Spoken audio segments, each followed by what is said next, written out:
Even though the nerfs didn't seem that significant, it definitely did shake up the meta quite a bit, and in this video I will show you what the best Hearthstone decks are right now. Evolved Shaman got absolutely murdered, but Frost Death Knight got a slap on the wrist, even though we're definitely seeing a lot of people go away from that deck, despite it remaining really strong. Anyway, we're gonna go over 5 of the best performing decks, as well as all of the working archetypes for each class, so stick around to the end. If you're serious about Hearthstone, consider subscribing to the channel and leave a like on the video if you enjoy it. Also, don't forget you can hire me for some Hearthstone coaching.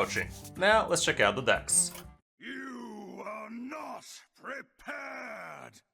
We already have some stats on HS Replay Premium, and this is what the stats show on the Meta tab. In top 1000 Legend, we can see that actually Imp Warlock and Aggro Mage are at the top of the food chain, but that doesn't really seem to be accurate, especially when we check out what's the situation on the deck section. From here, we can see that things like Undead Priest and Pure Paladin are having the most success, even though the sample size is not amazing just yet. And the new Quest Druid is actually not doing as amazing, maybe due to the fact that it's not exactly a simple deck to master, so there's that as well. I guess on the meta section, things like Imp Warlock and Aggro Mage are punishing people that are actually trying some new stuff right now, and same can be said for Aggro Demon Hunter. But also Pure Paladin does a great job at finishing games fast, and that is actually the deck that has enough stats to actually show on the deck section too, so I'd say that would be probably a good choice. We can also see Undead Priest, Big Spell Mage, Spell Demon Hunter doing great. Here's the Miracle and Quest Druid, and also Frost Aggro Death Knight is still going strong, even though not as amazing. On the Diamond Through Legend, however, Undead Priest and Pure Paladin are still at the top, and also Imp Warlock is still doing great here as well. Even things like Shock Spitter and Curse Imp Warlock are doing great right now, and we can also see Frost Death Knight and Fell Demon Hunter doing good too. Big Spell Mage, Quest Druid, and Aggro Demon Hunter are also fine, and there's quite a few other archetypes still above 50%.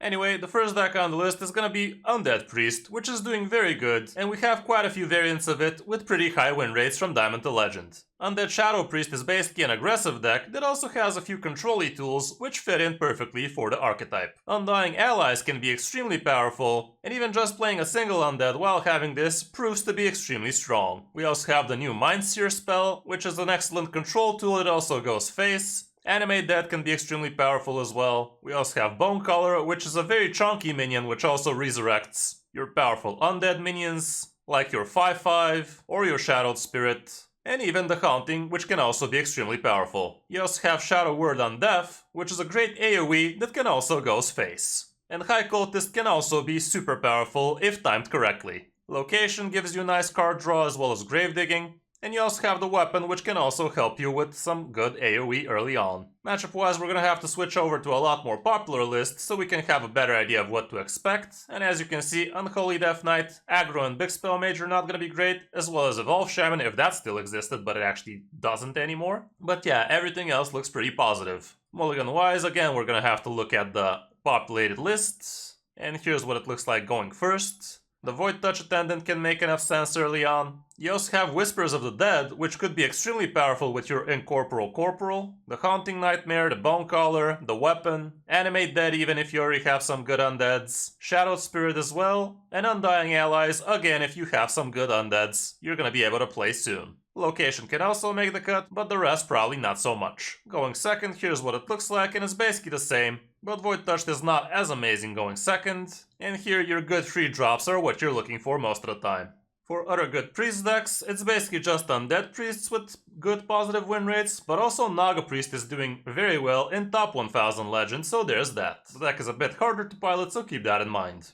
On the number 2 spot, we have Pure Paladin, which I did have a feeling is gonna rise in popularity and power when Evolved Shaman and Frost Death Knight get toned down. And yeah, right now Pure Paladin is actually one of the better performing decks out there. The list is running the new Purator, which helps you draw out a lot of cards, since both your Light Rays are actually Elementals and Beasts, so you draw both of them at the same time like that, as well as a Seafloor Savior most of the time. By the way, why is the Countess not undead? Definitely looks pale to me, but I don't know. Anyway, the deck tries to curve out fast with your good Divine Shield minions, you have nice buffs, you have Seafloor Savior to buff as well as Dredge, Alliance Bannerman helps with some buffs, Stoneheart Vindicator as well as Knight of the Anointment help you draw out your holy buffs. Well, actually Vindicator can also draw your Order in the Court, from which you have 2 copies of. And we also have Carol Roman here for some nice rush action, as well as the discount sometimes can feel good. Blood Crusader helps you curve out your Countess faster on turn 6. And also don't forget you can actually save up your Blood Matriarch to combo off with your buff, and that way you can actually make your Light Rays rush Divine Shield as soon as turn 5. Here's what the matchup section looks like.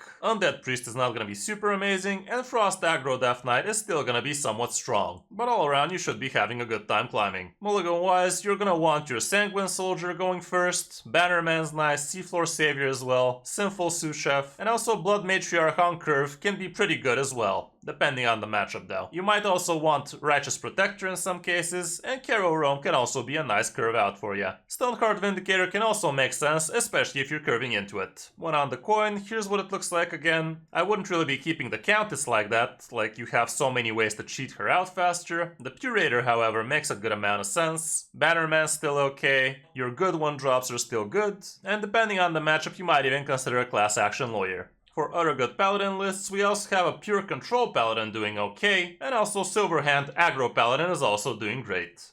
On the number 3 spot, we still have Frost Death Knight being a great deck, and I have a feeling the stats are just gonna come back really soon. It's just that people are actually straying away from nerf decks early. This variant is running 2 Might of Menephiles, which kinda feel odd to me, especially with the location being 4 mana nowadays. That makes so many 4-drops for you, but this is actually the best performer so far. You're cutting out 1 Harbinger of Winter as well as Astalor to make room for Might of Menephil, and the rest is basically the same old stuff. Location is still kinda busted at 4, even though you're gonna have a little bit of a harder time actually fitting it in, because you have so many 4-drops now. Matchup wise, we don't have that much stats since the patch came out, but this is what it used to look like before that. So these stats are for the unnerved variant, but they're still pretty much close to reality. Mulligan wise, again, we're gonna have to look at the old stats, but I still have a feeling the location is gonna be a keep going first and second, as well as your egg. Harbinger is also a fine keep going first. Skeletal Sidekick I'd only keep if I actually already have the egg. And honestly, Frigadara feels a bit too heavy if you ask me. Arms Dealer is nice, the weapon can be a good keep, and if you're curving into the visor, that's also okay, especially with the location being 4 nowadays. Baron is also not bad, and Thessarian could also be considered a keep in certain cases. One on the coin, we also have Horn of Winter being an okay keep, but try to actually have a good hand in order to be keeping the Horn like that. The things you could be doing with Horn are turn 3 coin location and then Horn hero power or minion so you can use the location.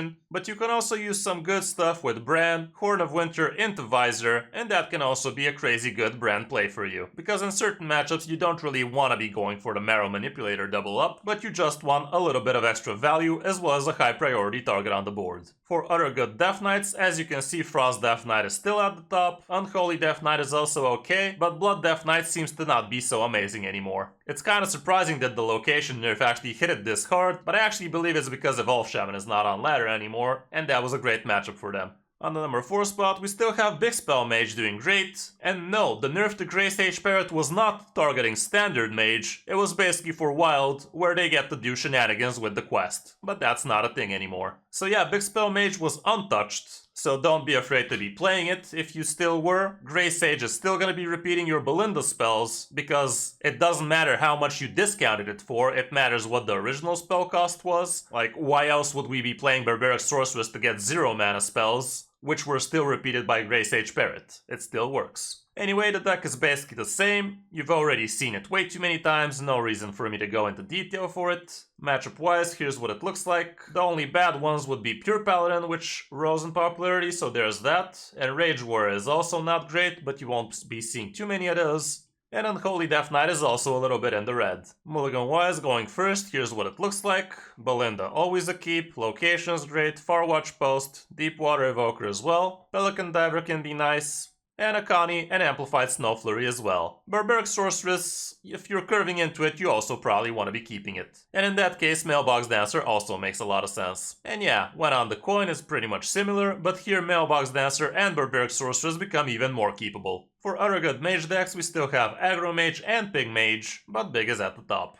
And on the last spot, we still have Fell Demon Hunter doing pretty good, and this is basically the old Spell Hunter without the quest anymore. In this variant, you still have Lady Steno, your Guild Traders for extra Fell Barrage damage, as well as Jace action. Nerubian Visors discover discounted stuff for you to cycle with. Unleash Fel still heals you after turn 6. And your relic package can be super strong too. With that you can have good board clears, big fat minions, and also a lot of discounts. And the obvious high roll would be if it lands on Jace, because that way you can actually fit in some spell power with it too. You also have Kurtrus in this one, and a lot of card draw. Matchup wise we don't have that much stats yet, but apparently it's good against Death Knights. For the mulligan the stats are a bit all over the place just yet, but basically you want your relics, with your location as well. School Teacher feels a bit too high. Chaos Strike is fine. Sigil of Ultracy is also fine. Nerubian Visor can be okay, but the only undeads you have are Talnos and your relics, so keep that in mind if you want the discount. And when going second,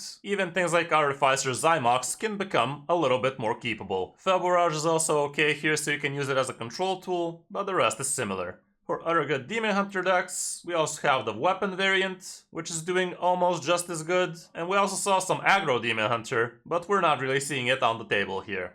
For the classes we didn't mention, starting off with Druid, we have Quest Druid doing good, as well as Ram Druid without the quest, which is kinda odd.